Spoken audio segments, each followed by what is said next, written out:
Hitler. L'histoire pourrait-elle se répéter? Cet ouvrage est dédié à toutes les démocraties de la planète qui, si imparfaites soient-elles, dressent un rempart contre la barbarie et demeurent les gardiennes de la civilisation. Introduction. Le rêve nazi d'un Reich millénaire se termina brutalement le 30 avril 1945 à 15h15 par un coup de feu dans un salon des locaux souterrains de la chancellerie du Reich à Berlin. Après un règne de 12 ans marqué par 6 années de paix et 6 années de guerre, Adolf Hitler venait de mettre fin à ses jours, entraînant dans son sillage la destruction de l'Allemagne, la chute de l'empire nazi et la mort de millions de personnes. Son suicide lui aura permis d'échapper au tribunal des hommes et de s'en remettre au jugement de l'histoire. Peu après minuit, le 29 avril 1945, on pouvait entendre le grincement sinistre des chars d'assaut russes dans les rues de Berlin. Dans les locaux souterrains de la chancellerie, le dictateur de 56 ans qui fit régner la terreur sur l'Europe n'est plus que l'ombre de lui-même. Vieilli prématurément, la démarche hésitante, il signe d'une main tremblante l'acte de mariage qui l'unit désormais à Eva Braun, sa fidèle et discrète compagne des dernières années. Après une brève fête ponctuée du grondement sourd des tirs de l'artillerie soviétique qui ceinture la ville, Adolf Hitler se retire dans ses appartements et rédige son testament politique en présence de Martin Bormann, son secrétaire particulier, de Paul Joseph Goebbels, son ministre de la propagande, et de sa secrétaire Traudl Jung. Il y réitère sa fidélité et son amour pour la nation allemande et rejette la responsabilité de la guerre sur les intérêts politiques juifs. Dans l'après-midi, il ordonne à ses secrétaires de brûler les documents confidentiels. Dans la soirée, il fait le tour des officiers et du personnel, en silence, puis il retourne dans ses appartements pendant que ses proches veillent jusqu'au matin. Le lendemain, le 30 avril, vers midi, il réunit son état-major pour une dernière fois. Les Russes sont pratiquement aux portes de la chancellerie. Une détonation secoue, peu après, l'atmosphère étouffante du bunker. Bouleversé par la faim atroce de Mussolini, pendu par les pieds et exposé à la foule en colère, Hitler met fin à ses jours vers 15h15 en se tirant une balle dans la tête, pendant que sa nouvelle épouse, Eva Braun, s'empoisonne à ses côtés avec du cyanure. Attiré par la détonation, Heinz Ling, le valet de Hitler, et Martin Bormann trouveront les deux époux inertes, côte à côte sur un sofa. Selon les dernières volontés du Führer, les deux corps seront imbibés d'essence et consumés par le feu dans les jardins de la chancellerie. Le Reich de Milan, qui habitait les rêves de Hitler, aura vécu à peine plus de 10 ans. Adolf Hitler aura réussi, et on se demande encore comment, à mobiliser des centaines de milliers d'honnêtes citoyens et à les convaincre qu'ils pouvaient construire une civilisation nouvelle sur les cadavres d'enfants, de femmes et d'hommes dont la seule faute était d'exister en Europe. Le rêve grandiose du dictateur mégalomane se sera éteint dans les cendres d'une Allemagne détruite par les bombardements alliés, mais aussi dans celle de 12 millions de cadavres consumés dans les fours crématoires. Il aura entraîné dans la mort plus de 50 millions de victimes, 5 fois plus que lors de la Première Guerre mondiale, et le plus lourd tribut que l'humanité n'ait jamais eu à payer pour une calamité naturelle ou de main humaine. Il nous sera impossible de connaître l'étendue des souffrances du corps et de l'âme que les survivants de cette guerre ont ramenées dans leur foyer.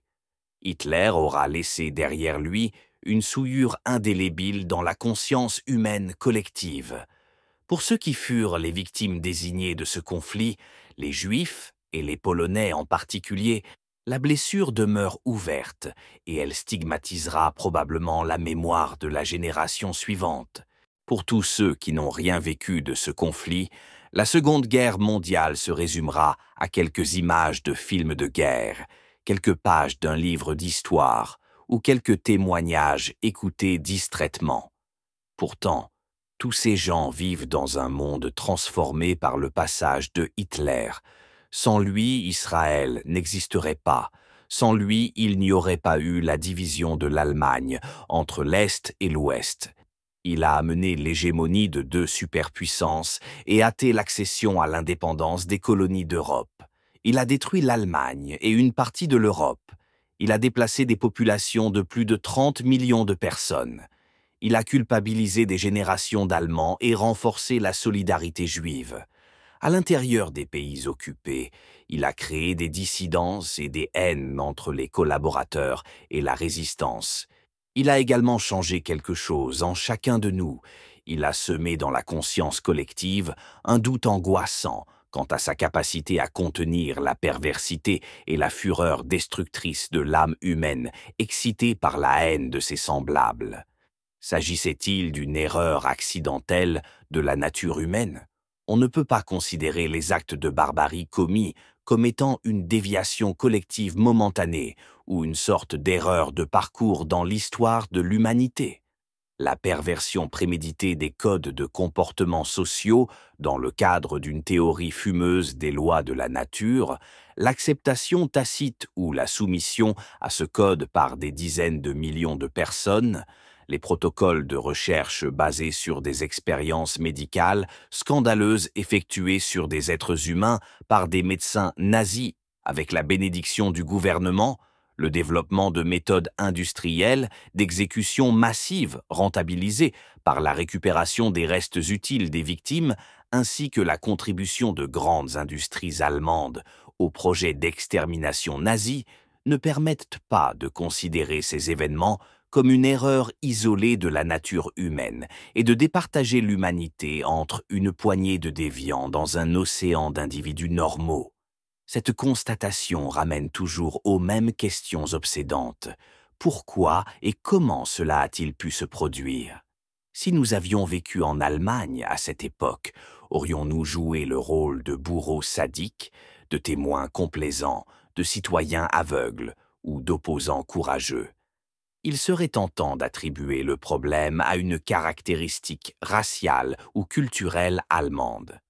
Malheureusement, les Japonais et les Russes se sont aussi rendus coupables de cruauté inavouable et d'extermination massive qui soutiennent la comparaison avec les standards allemands de l'époque.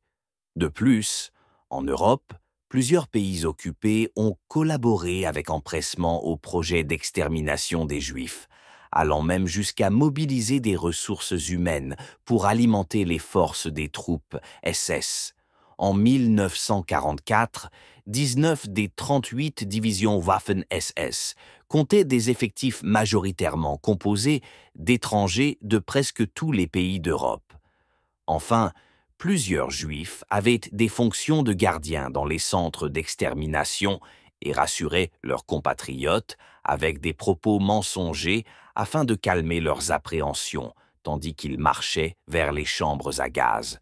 Pour que ces événements prennent un sens, il faudra examiner la capacité de l'âme humaine à réagir de façon moralement acceptable dans des contextes de misère sociale et économique, de désinformation et d'endoctrinement soutenu, ainsi que d'intimidation et de terrorisme, lorsque les individus et leurs familles sont abandonnés, sans recours légal, au pouvoir discrétionnaire d'une mafia institutionnalisée. Témoins de l'angoisse collective suscitée par les horreurs nazies, les centaines de milliers de documents qui ont été écrits sur le sujet ne semblent pas l'avoir épuisé. De nos jours encore, des articles, des analyses et des ouvrages sont publiés à un rythme qui ne ralentit pas. Ils sont souvent source de controverses à forte saveur de ressentiment ou de culpabilité, mais ramènent inévitablement les mêmes questions. Dans la préface de l'autobiographie de Rudolf Höss, commandant du camp de concentration d'Auschwitz, Geneviève de Cropp se demandait comment un homme sans formation politique ou militaire, artiste et bohème de nature, et dont les résultats scolaires laissaient à désirer, était parvenu à exercer un tel pouvoir sur le peuple allemand. Pourquoi cet Autrichien a-t-il ressenti le pressant besoin d'embrasser la cause aryenne et d'exhorter le peuple allemand à dominer le monde? Comment un homme très ordinaire a-t-il pu exercer une telle emprise sur ses collègues, qui, à quelques exceptions près, ont refusé de le tenir responsable et ont exprimé leur loyauté à son égard en faisant le salut hitlérien avant de mourir sur l'échafaud? En 1944, avant même la chute du régime nazi, l'historien Konrad Hayden se questionnait sur la nature des gens qui étaient devenus d'impitoyables criminels. À son tour, Alain Desroches, professeur et écrivain, se demandait comment un peuple aussi civilisé, qui avait donné au monde Goethe, Beethoven et Kant, avait pu se faire complice d'un projet aussi ignoble. Hitler exerçait un magnétisme puissant sur ces hommes. Lors du procès de Nuremberg, Hermann Göring, second homme fort du régime nazi, démis de ses fonctions par Hitler peu de temps avant le suicide de ce dernier, demeura un défenseur inconditionnel du Führer et de ses politiques. Aucun des dirigeants nazis traduits en justice n'a ressenti le besoin de reporter sur Hitler la responsabilité des événements dont on les accusait. Au contraire, certains d'entre eux, au moment d'être pendus, renouvelaient leur fidélité inaliénable au Führer et à l'Allemagne, convaincus que l'histoire finirait par leur donner raison. Par extension, on peut s'interroger également sur le rôle du procès de Nuremberg. S'agissait-il d'une entreprise de déculpabilisation collective? Quel en fut l'impact social? Comment se fait-il que, individuellement ou collectivement, bien peu de nazis aient reconnu leur culpabilité relativement aux atrocités de la Seconde Guerre mondiale? Au procès de Nuremberg, où les dirigeants nazis étaient accusés de crimes de guerre et de crimes contre l'humanité, il était stupéfiant d'écouter les témoignages des accusés. La plupart se montraient décontenancés de subir de telles accusations, de découvrir les horreurs des camps de concentration, et niaient avoir participé au génocide juif et à l'assassinat des ennemis de l'État. Dans les dernières pages de son autobiographie, Rudolf Höss se défend d'avoir approuvé cette extermination, d'avoir maltraité ou tué un détenu, ou d'avoir toléré les abus de ses subordonnés. 13. Hitler. L'histoire pourrait-elle se répéter? Pourquoi un autre ouvrage sur Hitler? En tant que médecin, j'ai développé une expertise en psychiatrie et un intérêt inépuisable dans la recherche sur les comportements humains. L'aventure nazie est truffée de comportements qui défient la compréhension. L'être humain ne révèle son véritable visage que dans la tragédie, et nul épisode de l'histoire de l'humanité n'est plus tragique que la Seconde Guerre mondiale. Les bourreaux, les victimes, les acteurs, les témoins, ceux qui posèrent des gestes cruels et ceux qui fermèrent les yeux devant la barbarie, ceux qui coopérèrent passivement et ceux qui eurent le courage de se lever, chacun d'eux a révélé de multiples visages de notre essence. La découverte de ces visages et la résonance qu'ils peuvent trouver en chacun de nous sont des miroirs de l'âme susceptibles de nous aider à mieux nous connaître. La logique interne des comportements humains. Pour comprendre les comportements humains, on a besoin d'un outil indispensable, l'empathie. Il s'agit d'une capacité à voir le problème avec les yeux de l'autre tout en demeurant dans nos propres souliers, afin de garder le contact avec une certaine réalité objective. Saisir cette réalité avec les yeux du patient exige un effort d'imagination. En l'absence de comparaison applicable à notre propre réalité, il est assez difficile de concevoir les conséquences des situations extrêmes qui surviennent aux autres. Ainsi, si je vous dis qu'en 1922, l'inflation atteignait des niveaux sans précédent, vous aurez une perception intellectuelle de ce fait, mais il y a fort à parier que la couleur de cette réalité s'estompera rapidement après quelques pages de lecture. Si je crée une image rejoignant votre réalité en précisant que la rapidité de l'inflation était telle qu'une maison que vous auriez pu vendre 100 000 $ en 1922 aurait vu son prix de vente dégringoler à 1 $ 2 ans plus tard, vous pouvez davantage en mesurer l'impact en imaginant les répercussions de cette situation dans votre vie personnelle. Les comportements humains représentent fréquemment des réponses automatiques reposant sur des croyances subconscientes, orientant la perception de la réalité. Les croyances structurent une grille d'analyse ressemblant à un verre correcteur à travers lequel nous appréhendons notre réalité subjective. Cette grille repose sur des éléments éducatifs, culturels et d'expérience de vie qui sont uniques à chaque individu et qui déterminent des croyances pouvant être vraies ou fausses. À leur tour, ces croyances génèrent des émotions qui entraînent des comportements adéquats ou mal adaptés. Ce sont ces croyances qui déterminent la logique interne de l'individu. Des croyances erronées déterminent habituellement des comportements inadaptés qui ne pourront être modifiés que si les erreurs de perception sont corrigées. Ainsi, une employée de banque victime d'un stress post-traumatique à la suite d'un vol à main armée risquera de percevoir chaque client comme un malfaiteur potentiel dans les mois qui suivront. Des situations somme toute anodines, comme un client gardant les mains dans les poches de son imperméable, généreront chez la victime une angoisse causée par sa propension à la suspicion et au comportement défensif. Dans la réalité de l'observateur, on peut avoir tort de poser certains gestes, d'adopter certaines attitudes. Mais dans la réalité subjective, nous avons toujours raison, car la réalité n'est toujours que notre réalité subjective par rapport à la subjectivité de l'autre. Maturana et Varela ont montré que la réalité n'est pas transmise, mais transformée par notre perception. L'unicité de cette perception pour chaque individu est modelée par sa structure même, bien plus que par la nature de l'information. Selon d'autres auteurs, cette structure serait liée à des éléments comme la personnalité, le tempérament et les contextes éducationnels et expérientiels qui déterminent des systèmes de croyances agissant à la manière d'un prisme et déformant la perception de la réalité de chacun.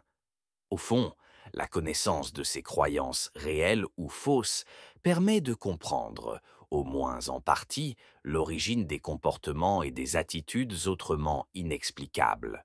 En conséquence, la réalité objective n'existe tout simplement pas, car elle n'est jamais transmise de façon intacte. La réalité est donc dans la vision de l'observateur. La conséquence de cette observation est capitale pour comprendre les êtres humains. Les systèmes vivants ne font que ce que leur structure leur permet de faire, et ils sont toujours justifiés de faire ce qu'ils font, dans la mesure où l'on accepte que la réalité dans laquelle ils évoluent puisse être différente de la nôtre. Si cette approche vise à identifier la perspective de l'autre et les objectifs qui sous-tendent les comportements inadaptés, elle n'implique pas pour autant que l'on partage sa vision de la réalité ou que l'on estime ses comportements justifiés. L'empathie diffère fondamentalement de la sympathie qui, elle, consiste à partager les émotions de l'autre. La sympathie a une connotation émotive, l'empathie une connotation cognitive. Cependant, puisque l'empathie n'implique pas de jugement des valeurs véhiculées, elle risque à tort de laisser croire à une adhésion aux valeurs ou aux options de l'autre. Et c'est le danger de cet ouvrage, surtout lorsqu'il faut trouver des coupables pour porter le blâme afin de s'assurer soi-même d'être acquitté. Il est très difficile d'appliquer cette approche à un individu. L'appliquer à une société est une tâche infiniment plus complexe, car il existe un nombre infini de forces agissant entre les individus et les groupes, et celles-ci sont susceptibles d'influencer les comportements individuels et les mouvements des masses. Malgré tout, il est raisonnable de croire que les informations obtenues par la recherche historique peuvent permettre à chacun de nous de développer des pistes de recherche et des opinions plus nuancées sur un sujet d'emblée très susceptible de créer de la controverse. Qu'allez-vous trouver dans ce livre? Cet ouvrage puise dans la masse invraisemblable des documents publiés sur le sujet les éléments pertinents permettant de comprendre la personnalité de Hitler et le contexte global dans lequel s'est déroulée l'aventure nazie. Sans repositionnement contextuel, il est illusoire d'espérer donner un sens à ces événements troublants, et l'on doit s'en remettre aux simplifications réductrices pour satisfaire notre soif de comprendre. Ce volume est divisé en 3 parties. Les 3 premiers chapitres reconstituent chronologiquement l'histoire de la vie de Hitler avant sa venue en politique, la naissance du Parti national-socialiste et l'accession au pouvoir, jusqu'au déclenchement de la Seconde Guerre mondiale.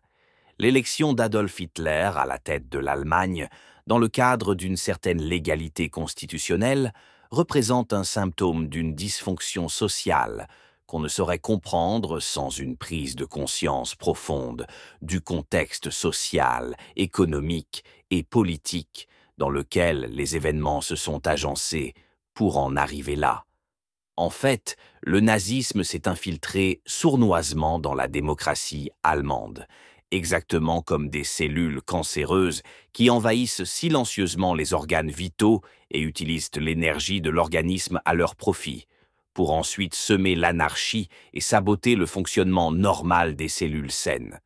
Ainsi, après l'accession de Hitler au pouvoir, l'armée fut contrainte de jurer fidélité non à la nation allemande, comme elle aurait dû le faire, mais au Führer lui-même. Les 3 premiers chapitres permettent donc de comprendre comment Hitler a réussi à récupérer les institutions sociales allemandes pour les asservir aux objectifs nazis. Les 7 chapitres suivants décrivent l'évolution du cancer nazi jusqu'à la mort de l'Allemagne. Ils scrutent plusieurs aspects importants de l'histoire du régime nazi: le déclenchement de la guerre, les opérations militaires jusqu'à la défaite finale, l'organisation policière, le terrorisme nazi, les persécutions et les camps de concentration, la résistance et finalement le jugement de Nuremberg. Ces chapitres examinent les rouages humains, c'est-à-dire les acteurs de la tragédie, les bourreaux, les victimes, les collaborateurs et les témoins, ainsi que les facteurs organisationnels extrêmement complexes qui ont contribué à écrire les pages les plus sinistres de l'histoire de l'humanité. La prise de contrôle de la plupart des mécanismes qui corrigent les excès et les dangers des dirigeants au pouvoir dans les démocraties fait également l'objet de quelques chapitres. La propagande, l'éducation idéologique imposée précocement aux Allemands, la surveillance des communications, la répression par la police politique et le principe d'autorité absolue du chef. L'Holocauste fait l'objet d'un chapitre central. Nous verrons comment les événements se sont engrenés pour amener peu à peu des gens ordinaires à devenir les instruments d'un crime sur une grande échelle et le peuple allemand à suivre aveuglément les directives les plus insensées de son Führer. Enfin, les 2 derniers chapitres sont consacrés à l'examen de la personnalité de Hitler et de la société allemande afin de dégager des pistes susceptibles de comprendre le pourquoi et le comment de l'étrange liaison entre l'homme et la nation sur le chemin de la destruction de l'un et de l'autre. Des informations sur les résultats de recherche en psychologie et en psychiatrie apportent un éclairage remarquable sur les mécanismes à l'origine de comportements déviants. Adolf Hitler a su utiliser sa personnalité et surtout tirer avantage de ses extraordinaires talents d'organisateur pour construire une structure politique lui accordant, dans une légalité apparente, un pouvoir illimité qu'il allait utiliser pour mener l'Europe au bord de l'abîme. Cependant, il aurait été réduit à l'impuissance si l'Allemagne ne lui avait pas tendu la main, lui offrant un pouvoir dictatorial en échange de la promesse de sauver la nation. Le récit est centré sur les événements survenus en Europe, aux dépens de ceux survenus en Afrique ou en Asie. Les faits militaires sont réduits à leur plus simple expression. Le personnage de Hitler ainsi que le contenu de son livre Mein Kampf, Mon combat ont retenu beaucoup d'attention à cause de l'éclairage saisissant qu'il jette sur l'opportunisme hitlérien. Étrangement, le lecteur aurait pu prédire l'avenir avec ce document. Mais bien peu de gens à l'époque croyaient que ces radotages redondants, délirants et mal écrits par surcroît auraient pu jouer le rôle d'une boule de cristal dévoilant l'histoire douloureuse de l'Allemagne pour les 20 années à venir. En thérapie, refaire l'histoire du patient est un processus souvent long et pénible, mais c'est également la première étape de la guérison. À mesure que s'imbriquent les pièces du casse-tête, une image se forme, d'abord imprécise, puis de plus en plus claire dans l'esprit du thérapeute comme dans celui du patient. Ce dernier revit simultanément des expériences parfois extrêmement douloureuses, mais cette réactivation d'émotions enfouies permet en même temps de les intégrer aux expériences cognitives d'une nouvelle manière et avec un nouveau regard compatible avec le vécu actuel. Le processus de la guérison s'amorce au fil de la liquidation des traumatismes antérieurs. L'intégration cognitive d'expériences à forte teneur émotionnelle comporte un effet curatif. Pour nous libérer de cette tragédie, les faits historiques doivent rester gravés dans nos mémoires. Nous devons faire le point sur ces tristes pages et en tirer des leçons. Pour développer une ébauche de réponse à ces questions, il faut sortir complètement de notre contexte de vie et de culture et se transporter dans les 27 années d'histoire entre la fin de la Première et de la Seconde Guerre mondiale pour revivre avec les yeux du cœur et de la raison les principaux moments du drame avec les acteurs qui l'ont écrit. Quels sont vos propres préjugés à l'égard du nazisme ? Aucune page de l'histoire n'aura stigmatisé l'humanité aussi profondément que celle du nazisme.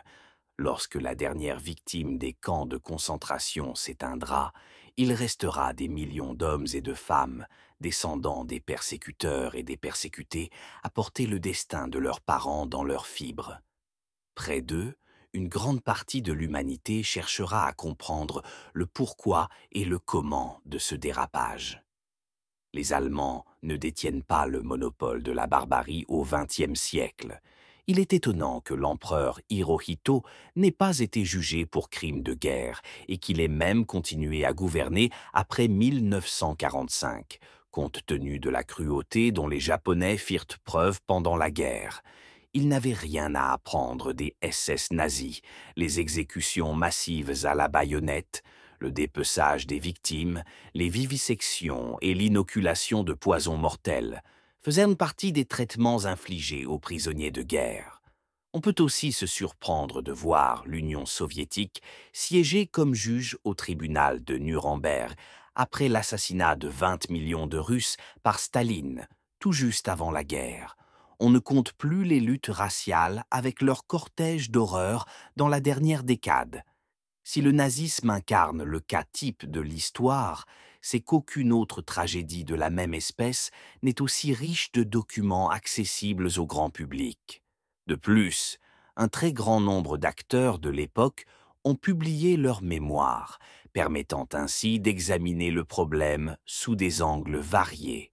Les discussions publiques sur Hitler et le nazisme ne finissent pas de provoquer des polémiques quant aux interprétations que l'on donne aux faits ou à la perspective à partir de laquelle on examine le problème. Ainsi, certains craignent qu'un regard empathique sur Hitler puisse en même temps l'exonérer de tout blâme.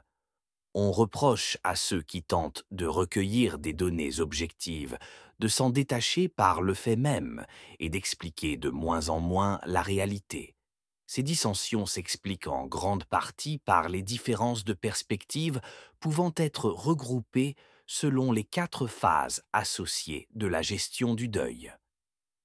1. Le sujet nie simplement la réalité ou minimise la gravité ou l'importance des événements en soutenant, par exemple, que les persécutions nazies ont été grandement exagérées. On entend souvent dire que le chiffre de 6 millions de victimes provient des Juifs eux-mêmes et ne reflète pas la réalité objective. 2. Les émotions font des vagues. La personne est souvent en colère et manifeste de l'irritation, sinon de l'intolérance dans ses opinions. Les victimes ou les proches des victimes des persécutions nazies se retrouvent souvent dans ce groupe. Troisième, la personne rationalise et intellectualise dans une démarche visant à conceptualiser le déroulement des événements afin d'arriver à les intégrer dans le vécu quotidien d'une manière acceptable. 4. La personne a développé une perspective du nazisme qui apporte des réponses satisfaisantes et lui permet d'intégrer cette tragédie à une vision globale de l'humanité. Chercher à expliquer les atrocités de la Seconde Guerre mondiale peut donner au lecteur l'impression que c'est leur trouver une certaine justification. Puisque les bourreaux avaient leur raison de faire ce qu'ils ont fait, leur geste se trouvait donc justifié, comme si l'aspect moral d'un geste reposait davantage sur la raison de le poser que sur le geste lui-même. Ceci équivaudrait à dire que la fin justifie les moyens, ce qui était exactement le code moral de Hitler. Mais le nazisme a souillé notre conscience collective et bouleverse beaucoup d'entre nous à différents degrés, selon la proximité que nous ressentons à l'égard de cette tragédie. Une approche intellectuelle dépouille le nazisme de son contenu émotionnel et paraîtra outrageuse pour de nombreux lecteurs qui ressentent horreur et répulsion devant le récit de ces événements. Ces derniers auront le sentiment que cette vision évacue la responsabilité de ceux qui ont posé des gestes criminels. Mais la démarche de cet ouvrage ne vise pas à déterminer la culpabilité ou l'innocence des Allemands. Elle cherche à comprendre les motifs avoués ou cachés, normaux ou pathologiques, qui expliquent que des gestes insensés aient été posés comme s'il s'agissait de comportements banals ou de la routine quotidienne. Quand on parle de barbarie nazie, on évoque immédiatement les persécutions juives et l'Holocauste. Il ne faut pas oublier que les Juifs ne furent pas les seules victimes du nazisme. Un grand nombre de Polonais, de Russes, de communistes, de Tziganes et d'opposants au régime, dont plusieurs étaient des Allemands, moururent aux mains des SS. Mais, dans ce volume, le génocide juif demeure un point de référence en raison de son importance historique. On estime que 6 millions de Juifs ont été exterminés dans les camps de concentration, et certains affirment que ce chiffre est exagéré. Le chiffre exact importe peu. La question fondamentale est la suivante. Comment un petit groupe de fanatiques dirigé par un illuminé a-t-il réussi à se hisser à la tête de l'Allemagne, à imposer sa loi à travers presque toute l'Europe et à pervertir la conscience sociale d'une nation culturellement et industriellement développée? Ce volume utilise la Seconde Guerre mondiale pour explorer la nature humaine et donner un sens aux événements qu'on ne peut expliquer. Il ne recherche pas des démons derrière les acteurs de ce drame. Il tente de soulever le voile qui dissimule dans la nature humaine les pulsions les plus redoutables, les plus monstrueuses ou les plus répugnantes, et, plus précisément, cet aspect de nous-mêmes que nous préférons ignorer. Certains lecteurs seront probablement frustrés de ne pas trouver de condamnation des auteurs d'actes répréhensibles ou abjects. Notre démarche ne mène pas vers un jugement moral ou une condamnation, mais vers une exploration des éléments qui ont permis que ces événements se produisent.